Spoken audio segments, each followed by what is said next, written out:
I'm Jennifer Hobson, Deputy Secretary of the New Mexico Tourism Department, and happy to be here. Welcome. Thank you very much, Steve, for speaking to us here at World Travel Market.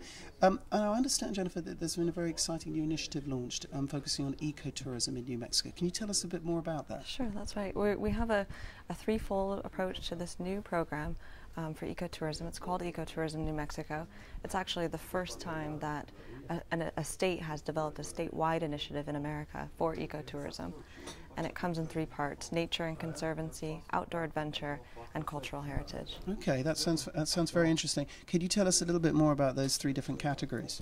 Well, I think there are two top reasons why people are coming from overseas to visit New Mexico: cultural heritage and scenic beauty.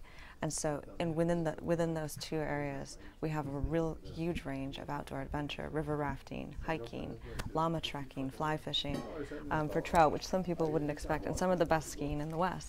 And then we have 19 sovereign native cultures in New Mexico. So we have a high density of Native American arts and culture, which gives us the cultural heritage element. We have a real sense of history. Santa Fe, our capital city, is the oldest capital city in America, commemorating 400 years in 2010. And UNESCO has named Taos Pueblo a World Heritage Site because it's the longest continually inhabited building in North America. It's been inhabited for over 2,000 years. So that's the cultural heritage element.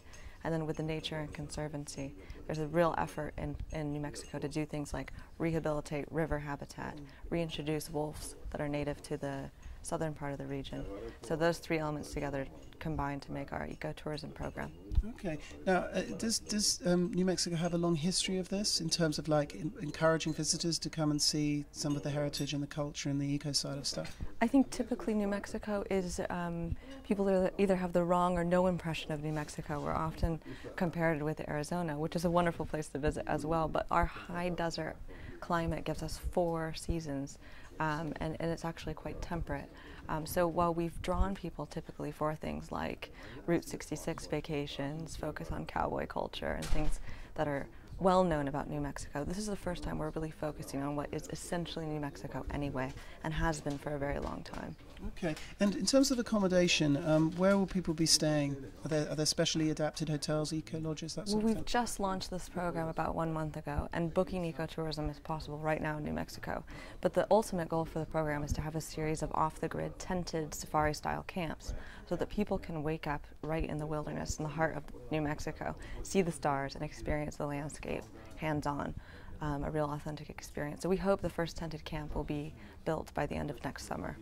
Okay, and in terms of the question I have is why now? Is there a particular reason that prompted this?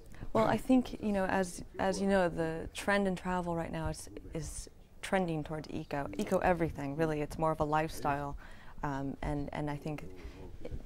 So that trend is something we're trying to capitalize on, because people may be traveling less, but when they do choose to go on holiday, they want something that's authentic and hands-on that they can really tell a story about afterwards.